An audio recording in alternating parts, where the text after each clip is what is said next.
So yung katanungan ko po is yung tungkol po sa Apocalypse 13:4, tungkol po dun sa dragon or yung tinatawag ko nila na parang Antikristo or yung 666 kasi medyo malabo po sa akin yung 13:4, basahin natin niya.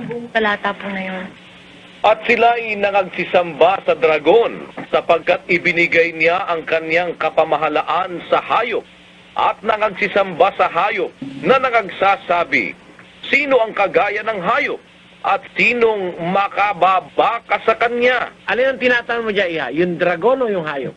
Yung dragon po, kung ano po yung dragon na tinutukoy, ito po ba'y tao or isang Ganito, Iha, no? Kung mapapansin mo yung talata, nagsisamba sila sa dragon sapagkat ibinigay ng dragon ang kanyang kapamahalaan sa hayop. So, dalawa tinutukoy, dragon at saka hayop. Yung dragon, ibinigay niya yung kanyang kapangyarihan dun sa hayop. Sino ba yung hayop? Sino ba naman yung dragon? Pakinggan mo, ha? Sa 12:9 ng Apokalipsis, At inihagis ang malaking dragon, ang matandang ahas, ang tinatawag na Diablo at Satanas, ang dumadaya sa buong sanlibutan. Siya'y inihagis sa lupa at ang kanyang mga anghel ay inihagis na kasama niya. ayan, ang dragon, yung Diablo. Yung matandang ahas. Ngayon, yung hayop ba, tinatanong mo rin niya? Sino naman yung hayop na binigyan ng dragon ng kapangyarihan? Sa 13:18 ng Apokalipsis naman. Dito'y may karunungan, ang may pagkaunawa ay bilangin ang bilang ng hayop, sapagkat siyang bilang ng isang tao, at ang kanyang bilang ay 666. Sa mga kapatid, yung hayop, hindi naman pala ito hayop talaga, symbolism lang yan. Yung hayop, nagre-represent ng isang tao. It's one man, it's a man. Tao yan, kapatid. Pero yung tao na yan may bilang 666. At itong taong ito, hindi mahirap makilala ito. Popular ito eh. Religiously speaking, ang taong ito popular. Pakinggan mo sa 13:16 ng Apokalipsis.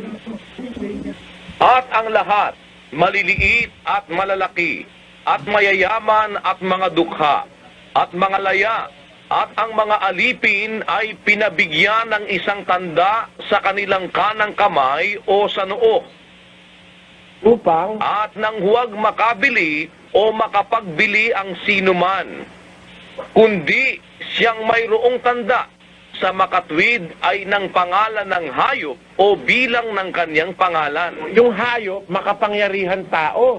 Kasi sabi, lahat malalaki, maliliit, mayayaman, mga dukha, mga laya, mga alipin, pinagbibigyan niya ng tanda sa kanang kamay at saka sa noo. Yan yung tao na yon. Nasakop niya halos lahat ng tao sa mundo. Maliliit, malalaki, mayaman, mga dukha, napa-under sa kanya. At yung hayop na yon, pag walang tanda ng hayop, hindi ka makakabilit basta makakapagbenta. Alam mo kung sinong hayop yun, kapatid? Puntahan nga natin pasyon. Ang kaniyang mga aral ay mangangaral pala yan eh. Mag-isip ka kung sino mangangaral, ma-impluensya sa buong mundo, may corona.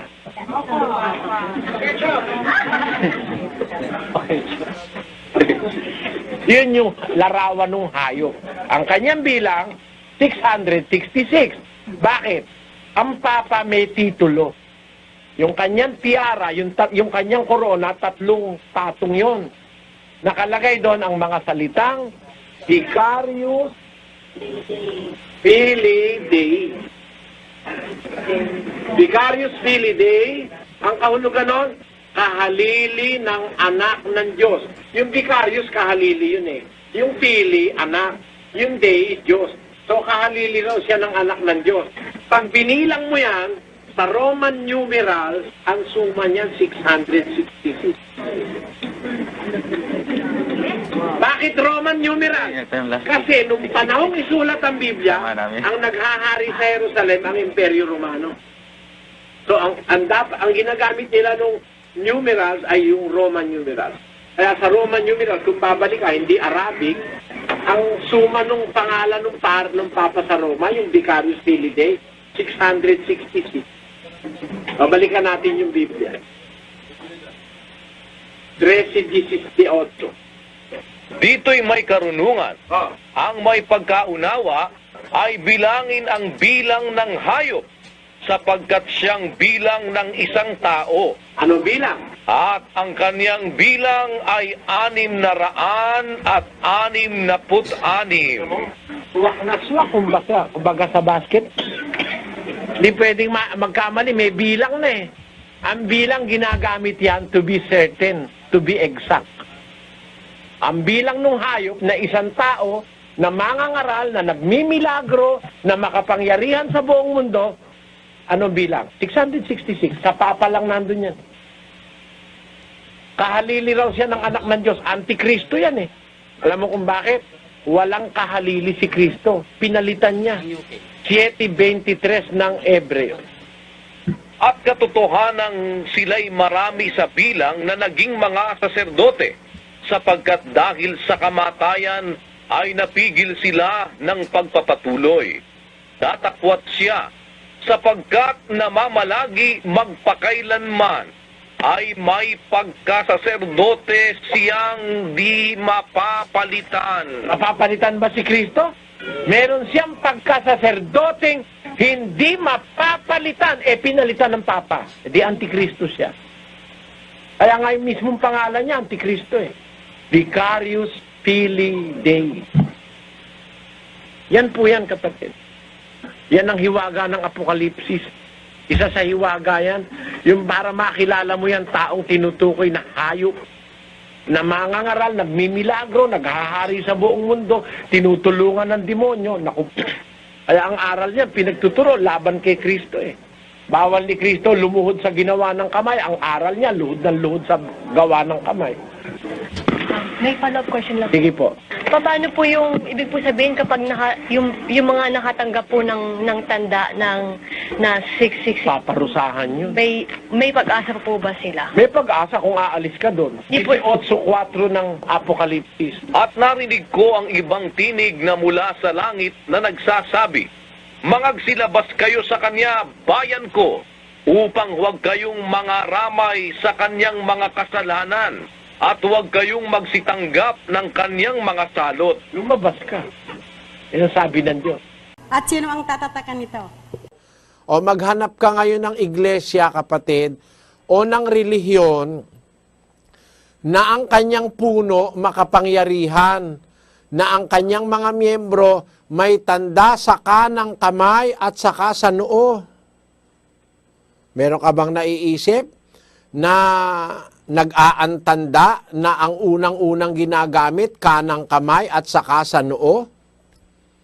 Basahin natin sa Pasyong Katoliko, kapatid na Dani. Pakibasa mo nga. Ang sabi po ay ganito, siguro po para mas ma-feel nila, awitin na po natin. Ipag-uutos magkintal sa noon o kanang kamay, sukat pagkakakilanan, na sila nga'y kampong tunay nitong Antikristong hunghang. Yung palang Antikristo, yun pala ang nag-uutos na magkikintal ang tao sa noo ng kanang kamay. Maglibot ka sa mundo, sino ba ang nagkikintal sa noo ng kanang kamay? Yung nasasakop nung Antikristo, ng lalaking Antikristo, tao na may kapangyarihan sa iba-ibang tao, maliliit, malalaki, mayayaman, mga dukha, binigyan niya ng tanda sa kanilang kanang kamay o sa noo. Sino ba gumagawa niyan? Basahin nga natin sa aklat. Isa po sa mga aklat Katoliko. Ang aklat Katoliko pong ito ay may title na "Siya ang inyong pakinggan." Ayan. At mga Katoliko, ang author po nito, Sa page 11 po ng aklat na Katoliko na yan, ang sabi, ang tanda ng Santa Cruz. Ang paraang ginagawa sa paggamit ng Santa Cruz ay dalawa. Ang mag-antanda at ang mag-krus. Ang pag-aantanda ay ang paggawa ng 3 krus ng hinlalaki ng kanang kamay. Ang unay sa noo, ang ikalawa ay sa bibig, ang ikatlo ay sa dibdib. Aling relihiyon ngayon ang tumatanggap nung tanda sa noo at saka sa kanang kamay?